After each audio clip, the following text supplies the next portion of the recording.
Hi అందరికీ నమస్కారం. ఈరోజు నేను మీకు ఎక్స్ప్లెయిన్ చేయబోయే సినిమా పేరు అమెరికన్ హసిల్. ఈ సినిమా నెట్ఫ్లిక్స్ లో స్ట్రీమ్ అవుతుంది. ఇంక ఈ సినిమా కథ విషయానికి వస్తే, మన కథలో హీరో ఉద్యోగం ఏంటంటే చాలా మందిని మోసం చేసి డబ్బులు సంపాదిస్తూ ఉంటాడు. అంతేకాకుండా పర్సనల్ లైఫ్ లో కూడా చాలా ప్రాబ్లమ్స్ ని ఫేస్ చేస్తూ ఉంటాడు. అంటే తన భార్యకి తనకి సింక్ అవుదన్నమాట. అలాంటి సమయంలో సడన్ గా మన కథలో హీరో ఒక పెద్ద సమస్యలో ఇరుక్కుంటాడు. ఆ తర్వాత ఏం జరిగింది అనేది ఈ సినిమా కథ. సినిమా చాలా బాగుంటుంది, అసలు మిస్ అవ్వకండి. ఇక డైరెక్ట్ గా కథలోకి వెళ్లే ముందు మీరు గనక మన ఛానల్ కి ఫస్ట్ టైం వస్తే దయచేసి సబ్స్క్రైబ్ చేసి బెల్ ఐకాన్ ప్రెస్ చేయండి. ఇంకా డైరెక్ట్ గా కథలోకి వెళ్తే, ఈ సినిమా 1978వ సంవత్సరం న్యూయార్క్ లో ఓపెన్ అవుతుంది. మన కథలో హీరోని చూపిస్తారు, చక్కగా శుభ్రంగా రెడీ అవుతాడు. అంతేకాకుండా హీరోతో పాటు సిడ్నీ అని ఒక అమ్మాయిని చూపిస్తారు. ఆ అమ్మాయితో పాటు రిచ్ అని ఒక అబ్బాయి కూడా, వీళ్ళ ముగ్గురు కలిసి ఆ ఊరి మేయర్ ని కలవడానికి వెళ్తారు. వెళ్ళిన తర్వాత రిచ్ ఏం చేస్తాడంటే, సార్ ఇదిగోండి సార్ డబ్బులు సూట్ కేసు అని చెప్పేసి మేయర్ కి ఇస్తాడు. దాంతో ఆయన కోపం వచ్చేసి, అదేంటండి నాకు డబ్బులు ఇస్తున్నారు, నాకు ఇలాంటి నచ్చమని చెప్పేసి కోపంగా అక్కడి నుంచి వెళ్ళిపోతాడు. దాంతో హీరో కోపం వచ్చేసి ఆ రిచ్ ని తిడతాడు. ఎందుకు ఇలా చేసావని చెప్పంటంతో, ఎలాగో ఆయనకు కావాల్సిన డబ్బులే కదా, అందుకే ముందు ఇచ్చాను, కాకపోతే వర్కౌట్ అవ్వలేదు, వెళ్ళి ఆయన బతిలాడని చెప్పేసి ఆ రిచ్ హీరోని మేయర్ దగ్గర పంపిస్తాడు. అసలు వీళ్ళు ఇక్కడికి ఎందుకు వచ్చారు, ఆ మేయర్ కి డబ్బులు ఎందుకు ఇస్తున్నారు, ఆయన అక్కడి నుంచి కోపంగా ఎందుకు వెళ్ళిపోయినది ఈ సినిమా ఫ్లాష్ బ్యాక్ లో చెప్తారు. కట్ చేస్తే కథ ఇప్పుడు ఫ్లాష్ బ్యాక్ వెళ్తుంది. మన కథలో హీరో చిన్నప్పుడు చూపిస్తారు. హీరో వాళ్ళ నాన్నకి అద్దాల షాప్ ఉండేది. సో దాంతో హీరో ఎవరికి తెలియకుండా ఏం చేసేవాడంటే, షాపు బయట ఉన్న గ్లాసులన్నింటినీ పగలగొట్టేవాడు. దాంతో వాళ్ళందరూ వచ్చి మళ్ళీ హీరో వాళ్ళ నాన్న దగ్గర అద్దాలు కొనుక్కెళ్లేవాళ్ళు. అలాగా హీరో చిన్నప్పటి నుంచి ప్రజల్ని మోసం చేసి వాళ్ళ దగ్గర డబ్బులు సంపాదించి హ్యాపీగా ఉండేవాడు. హీరో పెరిగి పెద్ద అయిన తర్వాత కూడా అలాగే ఉన్నాడు. కాకపోతే బయటకి మాత్రం ఒక బిజినెస్ మ్యాన్ లాగా బిల్డప్లు ఇస్తూ ఎవరికి తెలియకుండా వాళ్ళ దగ్గరే వాళ్ళ డబ్బులు దొబ్బేస్తూ ఉంటాడు. ఇలా ఉంటే హీరో ఒక రోజు ఒక పార్టీకి వెళ్తే, అక్కడ సిడ్నీ అనే మన కథలో హీరోయిన్ హీరోకి పరిచయం అవుతుంది. ఆ అమ్మాయి హీరోని లవ్ చేస్తుంది. బేసికల్ గా హీరో చూడటానికి కొంచెం లావుగా పొట్టేసుకుని ఉన్నా సరే, తాను మాత్రం డబ్బులు సంపాదించాలి, ఒక పెద్ద కోటీశ్వరుడు అవ్వాలని చెప్పేసి జీవిత లక్ష్యంతో ఉండటం వల్ల హీరోయిన్ సిడ్నీకి హీరో బాగా నచ్చేస్తాడు. హీరో కూడా సరే అని చెప్పేసి అమ్మాయిని లవ్ చేస్తాడు. అలాగే వీళ్ళిద్దరు చట్టా బట్టాలు వేసుకుని తిరుగుతూ ఉంటారు. కాకపోతే హీరోకి మాత్రం ఒక గిల్ట్ ఫీలింగ్ ఉంటుంది. ఎందుకంటే తాను బిజినెస్ మ్యాన్ అని చెప్పేసి హీరోయిన్ లవ్ చేశాడు, హీరోయిన్ కూడా తనను లవ్ చేసింది. కానీ తాను ఒక దొంగోడని చెప్పేసి హీరోయిన్ తెలిస్తే ఎలా ఫీల్ అవుతుందని చెప్పేసి తనను ఒక రోజు పిలిచి, నేను ఇలాగ బిజినెస్ మ్యాన్ కాదు, నేను ప్రజలందరినీ మోసం చేస్తూ ఉంటాను, లోన్ ఇప్పిస్తానని చెప్పేసి వాళ్ళ దగ్గర కమిషన్ తీసుకొని చివరికి లోన్ శాంక్షన్ అవ్వలేదని చెప్పేసి వాళ్ళకి అబద్ధం చెప్తాను. దాంతో ఆ కమిషన్ డబ్బులు నా దగ్గర ఉంటాయి, నేను మాత్రం హ్యాపీగా ఉంటానని చెప్పంటంతో హీరోయిన్ సిడ్నీకి కోపం వచ్చేసి, నువ్వు ఇంత మోసగాడు అని చెప్పేసి అక్కడి నుంచి బయటకు వెళ్ళిపోతుంది. దాంతో హీరో కూడా కుర్చీలో కూర్చొని బాధపడుతూ ఉంటాడు. అనవసరంగా ఈ అమ్మాయికి చెప్పాను, ఆ అమ్మాయి లేకపోతే నా జీవితం ఏంటా అని చెప్పేసి. కాకపోతే సిడ్నీ వెనక్కి వచ్చి, నువ్వేం కంగారు పడకు, నువ్వు నేను కలిసి జనాలందరినీ మోసం చేద్దాం అని చెప్పంటంతో హీరో ఆనందానికి అవతలే ఉండవు. ఆ తర్వాత వీళ్ళిద్దరు కలిసి జనాలందరినీ మోసం చేస్తూ ఉంటారు. హీరోయిన్ ఏం చేస్తుందంటే, తన అందాన్ని ఎరగా వేసి కొత్తగా బిజినెస్ స్టార్ట్ చేద్దాం అనే ఆలోచనలు కొంతమంది ఉంటారు కదా, వాళ్ళ దగ్గరికి వెళ్ళి ఇలాగా లోన్లు ఇచ్చే ఒక అతను ఉన్నాడు, అతని దగ్గర రండి అని చెప్పంటంతో వాళ్ళందరూ హీరో దగ్గరికి వస్తారు. హీరో కూడా సరే అని చెప్పేసి వాళ్ళ దగ్గర ఫీజు తీసుకుంటాడు. కాకపోతే కొన్ని రోజుల తర్వాత మీకు లోన్ శాంక్షన్ చేయలేకపోతున్నా అని చెప్పేసి ఏదో ఒక సాగు చెప్పి వాళ్ళని అక్కడి నుంచి పంపించేస్తాడు. దాంతో వాళ్ళు కూడా డిసప్పాయింట్ అయ్యి అక్కడి నుంచి వెళ్ళిపోతారు. ఆ ఫీజు మాత్రం వాళ్ళ దగ్గర ఉంటాయి. అలాగే హీరో హీరోయిన్ చాలా మందిని రోజు మోసం చేస్తూ వాళ్ళ జీవితంలో చాలా హ్యాపీగా ఉంటారు. కరెక్ట్ గా అదే సమయంలో హీరోయిన్ కు విషయం తెలుస్తుంది. అదేంటంటే, హీరోకి ఆల్రెడీ పెళ్ళైంది, తన భార్య పేరు రోజ్. అంతేకాకుండా తనకు ఒక కొడుకు ఉన్నాడన్న సంగతి కూడా తెలుస్తుంది. కాకపోతే హీరోయిన్ ఏమనుకుంటుందంటే, పెళ్ళైతే ఏముంది, నన్ను ప్రేమగా చూసుకుంటున్నాడు, నేను రెండో భార్యగా ఉంటాను, హ్యాపీగా ఉంటానని చెప్పేసి హీరోయిన్ మెంటల్ గా ఫిక్స్ అయిపోతుంది. కట్ చేస్తే ఆ రోజు సాయంత్రం హీరో తన మొదటి భార్య దగ్గరికి వెళ్తాడు. బేసికల్ గా తన మొదటి భార్య అంటే తనకి ఇష్టం ఉండదు, ఎప్పుడు చూసినా అరుస్తూ ఉంటది. కానీ తన కొడుకు అంటే తనకి చాలా ఇష్టం. నిజం చెప్పాలంటే హీరో ఆ పిల్లాన్ని దత్తత తీసుకున్నాడు, అయినా సరే సొంత కొడుకులా చూసుకుంటూ ఉంటాడు. కట్ చేస్తే మరుసటి రోజు హీరోయిన్ యాజ్ ఇట్ ఈస్ గా తన అందాన్ని ఎరగా వేసి ఒక కస్టమర్ తీసుకొస్తుంది. వచ్చిన తర్వాత తాను కూడా ఏమంటాడంటే, సార్ కొంచెం అడ్వాన్స్ కడితే మీరు $30,000 లోన్ గా ఇస్తారంట కదా సార్, కొంచెం ఇవ్వండి సార్ అని చెప్పడంతో హీరోకి మాత్రం అతను చూసి డౌట్ వస్తుంది, అతను ఎవరో కాదు రిచ్ అనమాట. కాకపోతే హీరో ఏమంటాడంటే, సార్ మేము లోన్ లేవని చెప్పి అంటూ ఉంటాడు. కానీ హీరోయిన్ మాత్రం ఇస్తాం కదా మనం అని చెప్పి అంటూ ఉంటుంది. మరోవైపు రిచ్ మాత్రం, సార్ డబ్బులు ఇవ్వండి సార్, కొంచెం ఒక పెద్ద బిజినెస్ సార్ అని చెప్పినా సరే హీరోకి మాత్రం డౌట్ వచ్చి మెల్లగా బయటకు వెళ్తూ ఉంటాడు. డోర్ తీసి చూస్తే అక్కడ పోలీసులు ఉంటారు. అందులోను ఈ రిచ్ ఉన్నాడు కదా మనోడు, FBI అన్నమాట. దాంతో హీరోని ప్రాపర్ గా ప్లాన్ వేసి అరెస్ట్ చేద్దామని వచ్చారు. కాకపోతే నేను తీసుకోను, అసలు ఈ లోన్ ఏంటని చెప్పి హీరో అన్నాడు కదా, అందుకని వాళ్ళు హీరోయిన్ ని అరెస్ట్ చేస్తారు. ఎందుకంటే హీరోయిన్ ఆ రిచ్ గాని బొట్లో పడేసి ఇక్కడ తీసుకొచ్చింది కదా. దాంతో ఆ రిచ్ గాడు ఏమంటాడంటే హీరోయిన్ తో, చూడు ఆ హీరో గాడు నిన్ను వదిలించుకోవడానికి చాలా ప్లాన్ లో ఉన్నాడు, నువ్వే మాకు దొరికావు, కాబట్టి ఈ తప్పంతా చేసింది వాడే అని చెప్పి సాక్ష్యం చెప్పావనుకో, వాడిని మేము అరెస్ట్ చేస్తాము చెప్పని చెప్పంటంతో హీరోయిన్ మాత్రం నేను చెప్పనంటుంది. ఉంటుంది. అంతేకాకుండా ఆల్రెడీ హీరో గడికి పెళ్లి అయ్యింది, ఒక పిల్లడు కూడా ఉన్నాడు. వాడికి మొదటి భార్య అంటే చాలా ఇష్టం. ఎందుకంటే తన భార్య తనని ఎంత తిట్టినా సరే విడాకులు ఇస్తున్నాడా ఇవ్వట్లేదు, పిల్లని చాలా బాగా చూసుకుంటాడని చెప్పడంతో హీరోయిన్ మాత్రం సైలెంట్ గా ఉంటుంది. ఏదో వర్కౌట్ అయితే ఉంటుందని చెప్పేసి ఆ రిచీ ఏమంటాడంటే నువ్వంటే నాకు చాలా ఇష్టం, ఏదో ఒక రోజు ఆ హీరో గడు నేను వదిలేస్తాడు, కాబట్టి నేను నిన్ను పెళ్లి చేసుకుంటాను, దయచేసి నా కోసం హీరో గడు ఇదంతా చేశాడని చెప్పడంతో హీరోయిన్ మాత్రం సైలెంట్ గా ఉంటుంది. బయట మన కథలో హీరో ఇవన్నీ వింటూ ఉంటాడు. తాను హ్యాపీగా ఫీల్ అవుతాడు, ఎందుకంటే హీరోయిన్ తనని ఇంతగా లవ్ చేస్తుందని చెప్పేసి. ఆ తర్వాత అక్కడి నుంచి రిచీ బయటకు వస్తాడు. వచ్చిన తర్వాత హీరోతో ఏమంటాడంటే చూడు, నువ్వు నాకు హెల్ప్ చేస్తానంటే హీరోయిన్ బయటకు వదిలేస్తా. అదేంటంటే నీకన్నా పెద్ద రౌడీలు నీకెవరో తెలుసు, వాళ్ళ లింకులు కనుక నాకు ఇచ్చావనుకో, వాళ్ళని అరెస్ట్ అయ్యేలా చేసావనుకో, హీరోయిన్ ఇప్పుడే వదిలేస్తాను, ఏంటి పట్టిస్తావని చెప్పడంతో హీరో కూడా సరే అని చెప్పి ఒప్పుకుంటాడు. దాంతో హీరోయిన్ వదిలేస్తారు. కట్ చేస్తే ఆ రోజు సాయంత్రం హీరోయిన్ హీరోతో ఏమంటుందంటే జరిగిందంతా చాలు గానీ మనం ఈ ఊరు వదిలేసి వెళ్ళిపోదాం అని చెప్పడంతో హీరో ఏమంటాడంటే నీకైనా పిచ్చి పట్టిందా, నాకు ఒక కొడుకు ఉన్నాడని చెప్పడంతో హీరోయిన్ ఏమంటుందంటే నువ్వు ఉంటుంది కొడుకు కోసం కాదు, నీ మొదటి భార్య కోసం నాకు బాగా తెలుసు అని చెప్పంటుంది. ఎందుకంటే పోలీసుడు చెప్పాడు నాకు రిచీ గాడు నీ మొదటి భార్య అంటే నీకు చాలా ఇష్టం అని చెప్పడంతో హీరో సైలెంట్ గా ఉంటాడు. కొంత సమయం తర్వాత హీరోని అర్థం చేసుకుని నా దగ్గర ఒక ఐడియా ఉంది, ఆ ఐడియాని ఇంప్రూవ్ చేద్దామని చెప్పడంతో ఏంటో ఐడియా చెప్పని చెప్పేసి హీరో అంటాడు. దాంతో హీరోయిన్ ఏమంటుందంటే ఆ FBI రిచీ గాడు ఉన్నాడు కదా, వాడు నన్ను ఇష్టపడుతున్నాడు, కాబట్టి నేను కూడా నీతో గొడవ పడినట్టు గొడవ పడి వాడికి చాలా క్లోజ్ అవుతాను. ఆ తర్వాత మన ఇద్దరం కలిసి వాడిని మోసం చేద్దాము, ఎందుకంటే మనిద్దరిని మోసం చేద్దామని ఫిక్స్ అయ్యాడు కదా, కాబట్టి మనమే మోసం చేద్దామని చెప్పడంతో హీరో కూడా ఈ ఐడియా నచ్చి సరే కానీ అని చెప్పి అంటాడు. కట్ చేస్తే మరుసటి రోజు హీరో ఆ తర్వాత హీరోయిన్ వెళ్ళి ఆ రిచీని మీట్ అవుతారు. సరే నలుగురు పట్టిమన్నావు కదా, ఫస్ట్ నేను ఎవరిని మోసం చేయాలని చెప్పి హీరో అడిగితే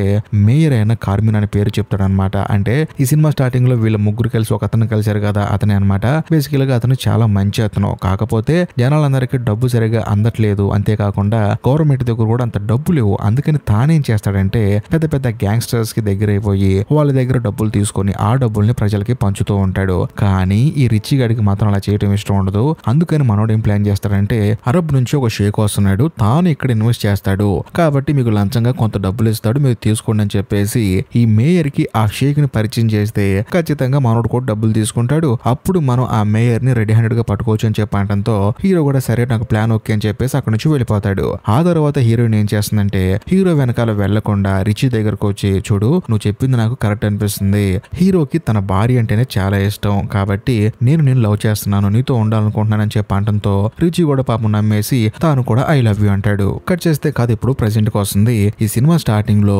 హీరోయిన్ రిచీ వీళ్ళు ముగ్గురు కలిసి మేయర్ ని కలవడానికి వెళ్ళారు కదా, అదే ఇది అనమాట. వీళ్ళ ముగ్గురు కలిసి ఒక సూట్ కేసు నుండి డబ్బులు తీసుకుని వెళ్లి మేయర్ ని కలుస్తారు. ఏదో బిజినెస్ డీల్ మాట్లాడుతున్నట్టు మాట్లాడి మధ్యలో రిచీ ఏం చేస్తాడంటే ఆ మేయర్ కి డబ్బులున్న సూట్ కేసు ఇస్తాడు. చుట్టూ కెమెరాలు పెట్టి వీడియో రికార్డ్ చేస్తూ ఉంటాడు. కానీ మేయర్ కి ఏంటంటే వీడియో నాకు డబ్బులు ఇస్తున్నాడు, ఇస్తే అరబ్ షేక్ గడి ఇవ్వాలి కదా అని చెప్పేసి బాబు నేను లంచాలు గించాలు తీసుకోనని చెప్పేసి కోపంగా తాను అక్కడి నుంచి వెళ్ళిపోతాడు. దాంతో హీరో కోపం వచ్చేసి మొత్తం చెడగొట్టావు కదరా అని చెప్పేసి ఆ రిచీని తిడతాడు. కానీ రిచీ ఏమంటాడంటే జరిగింది ఏదో జరిగిపోయింది, ఏదో చిన్న పొరపాటు, కానీ నువ్వు మళ్ళీ వెళ్ళి ఆ మేయర్ ని కలువు, తనకి సారీ చెప్పు, అరబ్ షేక్ గడితో డీల్ కుదిరేలా చేయని చెప్పడంతో హీరో పరిగెత్తుకుంటూ ఆ మేయర్ దగ్గరికి వెళ్తాడు. వెళ్ళిన తర్వాత వాడేదో పిచ్చోడు తెలియక చేశాడు, కానీ మనకు కావాల్సింది ఏంటి, మన ఊర్లో జనాలందరూ బాగోవటం, కాబట్టి నేను అరబ్ షేక్ తో మాట్లాడి మనీ అరేంజ్ చేస్తాను, ఒక్కసారి వాడితో మాట్లాడు, వాడు ఎక్కడ పెట్టుబడులు పెడతాడంటే అని చెప్పడంతో ఆ మేయర్ ఏమంటాడంటే సరే ఇదంతా పక్కన పెట్టు, సాయంత్రం ఒక పార్టీకి రా, అక్కడికి నేను నా భార్యతో వస్తాను, నువ్వు కూడా నీ భార్యతో రా, ఫస్ట్ మనం ఫ్యామిలీ ఫ్రెండ్స్ లో మాట్లాడి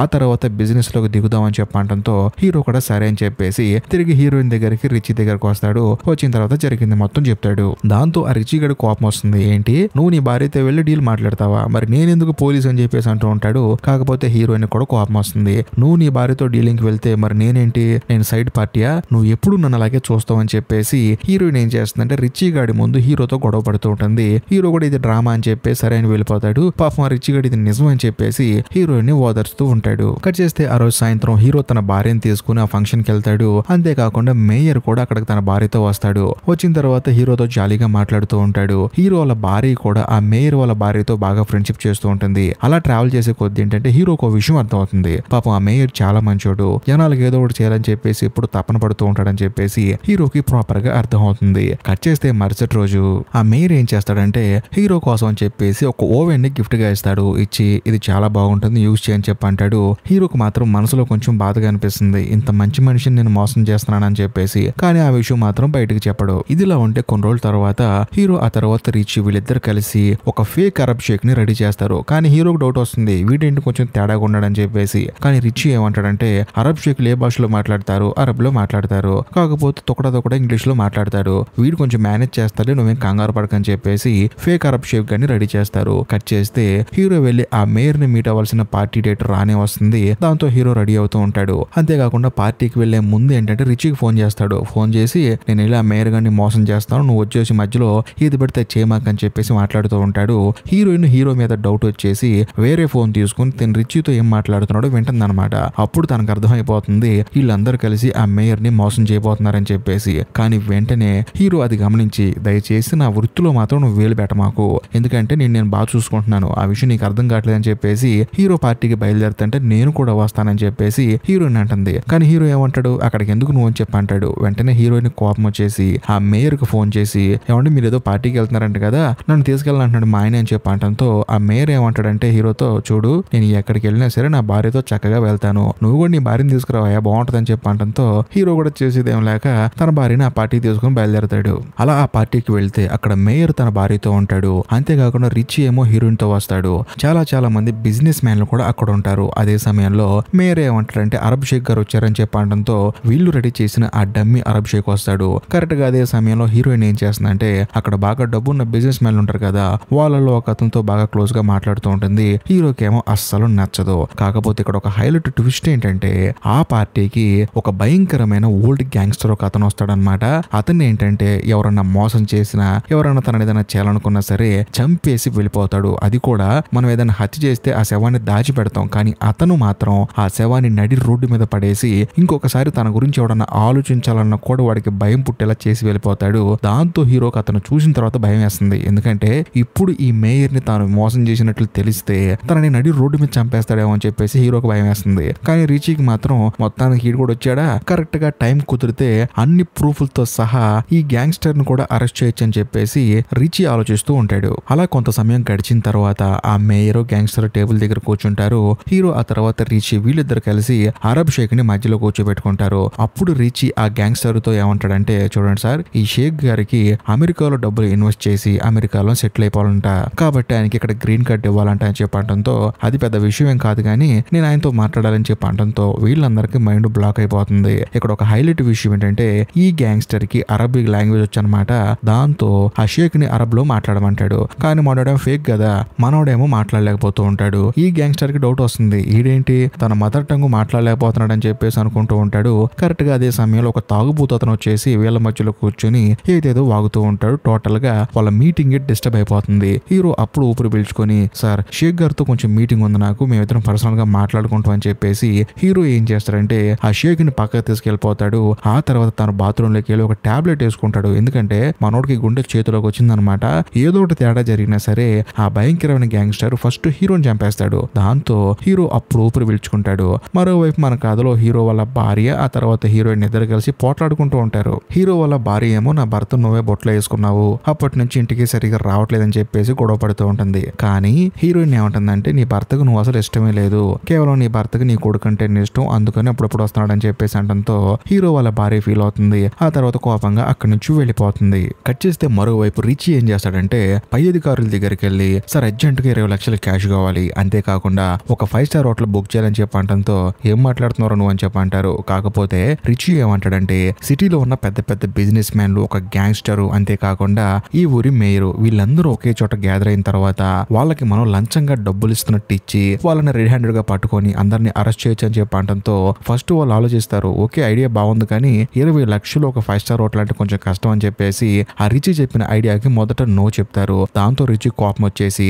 డైరెక్ట్ గా హీరోయిన్ దగ్గరకు వస్తాడు. వచ్చిన తర్వాత హీరోయిన్ తో రొమాన్స్ చేద్దాం అనుకుంటాడు. కానీ హీరోయిన్ ఏమంటుందంటే దయచేసి నా మాట విను, నేను నిన్ను లవ్ చేయట్లేదు, నేను నిన్ను మోసం చేస్తున్నాను, ఇంకోసారి మాత్రం నా దగ్గరికి రావద్దని చెప్పి అంటంతో కరెక్ట్ గా అక్కడికి హీరో వస్తాడు. వచ్చిన తర్వాత గన్ను చూపించి నీకేం కావాలి, నాలాగా సిటీలో ఉన్న క్రిమినల్స్ ఒక 4 పట్టుకుని అరెస్ట్ చేయాలి, అంతే కదా, నువ్వు నోరు మూసుకుని నాతో పాటురా, నువ్వు ఆ పని చేసుకో, అంతేగాని హీరోయిన్ జోలికి రావద్దు అని చెప్పేసి హీరో ఆ రిచీకి వార్నింగ్ ఇస్తాడు. దాంతో రిచీకి అర్థమైపోతుంది వీళ్ళిద్దరు కలిసి నన్ను మోసం చేశారని చెప్పేసి. ఇక వేరే ఆప్షన్ లేక ఆ 4 పట్టుకోవాలంటే ఫస్ట్ మన రిచీ గాడు హీరోతో హీరోయిన్ తో ఫ్రెండ్షిప్ చేయాలి కదా, అందుకని సచ్చినట్టు వాళ్ళతో ఫ్రెండ్షిప్ చేస్తాడు.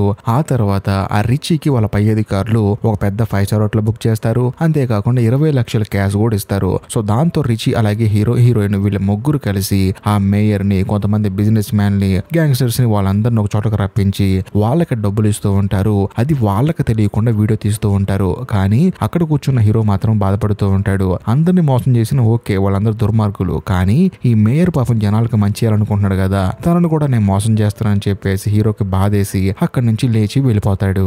కట్ చేస్తే మరోవైపు మన కథలో హీరో వాళ్ళ భార్య ఏం చేస్తుందంటే, ఎలాగో తన భర్త తనను పట్టించుకోవట్లేదని చెప్పేసి ఆ పార్టీలో ఒక బిజినెస్ మ్యాన్ తో రిలేషన్ లో ఉంది కదా, తనతో కలిసి చట్టాపట్టాలు వేసుకొని తిరుగుతూ ఉంటుంది. రెస్టారెంట్లకి, పార్టీలకి వెళ్తూ ఉంటుంది. అలా వెళ్ళిన తర్వాత ఆ బిజినెస్ మ్యాన్ హీరో వాళ్ళ భార్యని హీరో గురించి అడుగుతాడు. అవును, మీ భర్త ఏం చేస్తాడని చెప్పి అడిగితే అప్పుడు హీరో వాళ్ళ భార్య ఏమంటుందంటే, చూడు నీకు విషయం చెప్తాను, తను ఇంతకు ముందు ఫోన్ లో మాట్లాడుతున్నప్పుడు నేను విన్నాను తనకి పోలీసులకి ఏదో సంబంధం ఉంది, మీరు మీట్ అయ్యే ప్రతి ఒక్క మీటింగ్ లో ఎవరినూ అరెస్ట్ చేయడానికి వీళ్ళు ప్లాన్ వేస్తున్నారని చెప్పడంతో ఆ బిజినెస్ మ్యాన్ గాడికి బుర్ర బ్లాంక్ అయిపోతుంది. వెంటనే ఈ విషయం మేయర్కి చెప్తాడు. మేయర్ ఏం చేస్తాడు, హీరోని పట్టుకొని కార్లో తీసుకెళ్లి డైరెక్ట్ గా చంపేద్దాం అనుకుంటాడు. కాకపోతే హీరో మాత్రం బతిమలాడుకుంటాడు, చూడండి నేను కూడా మీలాగా డబ్బులు సంపాదించుకునేవాడిని, నేను ఫ్రాడ్ చేసి కాస్త కోస్తూ సంపాదించుకుంటున్నాను, కాకపోతే నా జీవితంలోకి ఆ రిచి అనే పోలీస్ గడు వచ్చాడు, వాడు మీ అందరిని పట్టిమ్మన్నాడు, కాకపోతే ఇదంతా జరిగిపోయిందని చెప్పడంతో ఆ మేయర్ ఏమంటాడంటే, ఇప్పుడు అందరూ కలిసి వీడియోలు తీశారు కదా మమ్మల్ని, మరి మా పరిస్థితి ఏంటని చెప్పి అంటాడు. కానీ హీరో ఏమంటాడంటే, మీరు ఏం కంగారు పడకండి,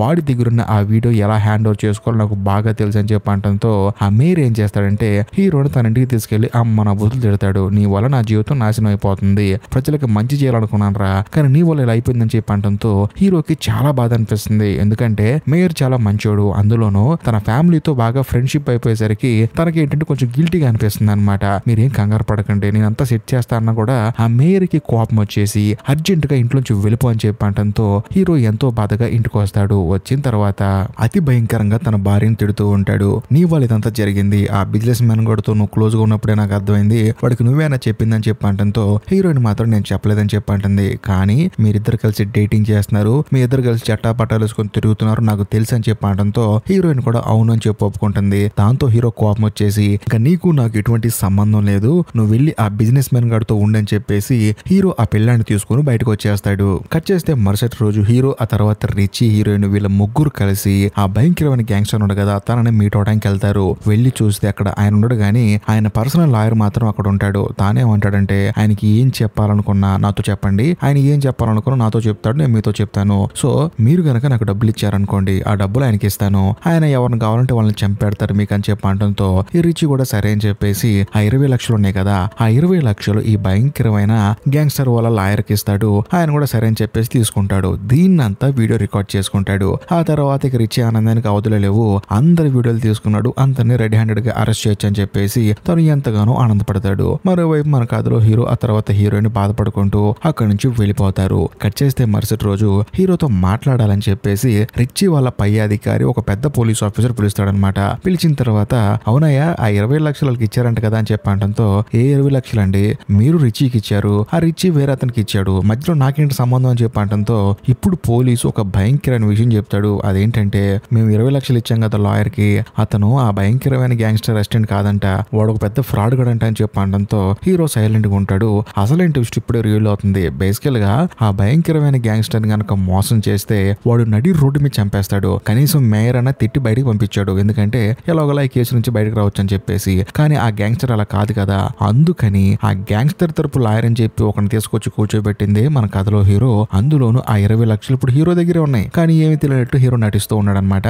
అంతేకాకుండా ఆ పై అధికారికి ఏం చెప్తాడంటే, చూడండి మీరు డబ్బులు ఇచ్చింది రిచికి, ఆ రిచి కూడా లాయర్ కి ఇచ్చానంటున్నాడు, ఒకవేళ వాడు రిచి మనిషి ఏమో, ఆ రిచి గాడే మిమ్మల్ని మోసం చేసాడేమో అని చెప్పేసి హీరో ఆ రిచిని ఇరికిస్తాడు. దాంతో పోలీసులు కూడా ఏం అర్థం కాదు. కరెక్ట్ గా అదే సమయంలో హీరో ఏమంటాడంటే, చూడండి సార్ ఆ డబ్బులు నా దగ్గరే ఉన్నాయి, కాకపోతే మీకు నేను ఆ డబ్బులు ఇవ్వాలంటే మీరు నా మీద ఆ కేసులు పెట్టకూడదు, అంతేకాకుండా మేయర్ ఉన్నాడు కదా తనకు శిక్ష బాగా తగ్గించాలి, అలా కాదనుకోండి నేను ఈ డబ్బుల గురించి మీడియా వాళ్ళకి చెప్తాను. ఈ రిచి అనేవాడికి పోలీసు అధికారులు 20 లక్షలు ఇచ్చారు, అంతేకాకుండా ఆ 20 లక్షల్లో ఈ పోలీసులకి ఎంత వాటా ఉందని చెప్పేసి నేను వెళ్ళి డైరెక్ట్ గా మీడియా వాళ్ళని కలుస్తాను, వాళ్ళు మీ గురించి ఏం రాస్తారో మీకు బాగా తెలుసు, కాబట్టి నిర్ణయించుకోండి అని చెప్పడంతో పోలీసులందరికి కోపం వచ్చేసి ఫస్ట్ ఆ రిచి గాని ఉద్యోగంలోంచి పీకేసి బయటకు పంపిస్తారు. దాంతో రిచి ఎంతగానో బాధపడతాడు, ఎందుకంటే క్రిమినల్స్ అందరిని పట్టుకుని ప్రమోషన్ తెచ్చుకుందాం అనుకుంటే ఉన్న ఉద్యోగం పోయిందని చెప్పేసి బాధపడుతూ ఉంటాడు. మరోవైపు మన కథలో హీరో కూడా, సార్ నా మీద ఏ కేసు లేదనుకోండి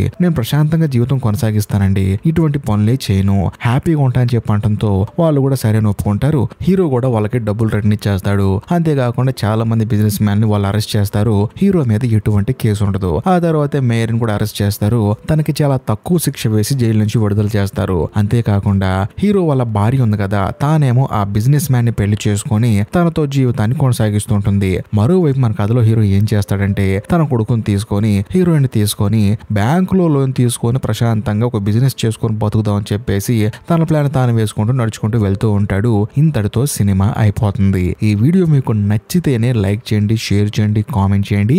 ఇంకా ముఖ్యంగా ఇప్పటికీ మీరు మన ఛానల్ సబ్స్క్రైబ్ చేసుకోకపోతే దయచేసి సబ్స్క్రైబ్ చేసి బెల్ ఐకాన్ ప్రెస్ చేయండి. బాయ్ ప్రెస్ చేయండి.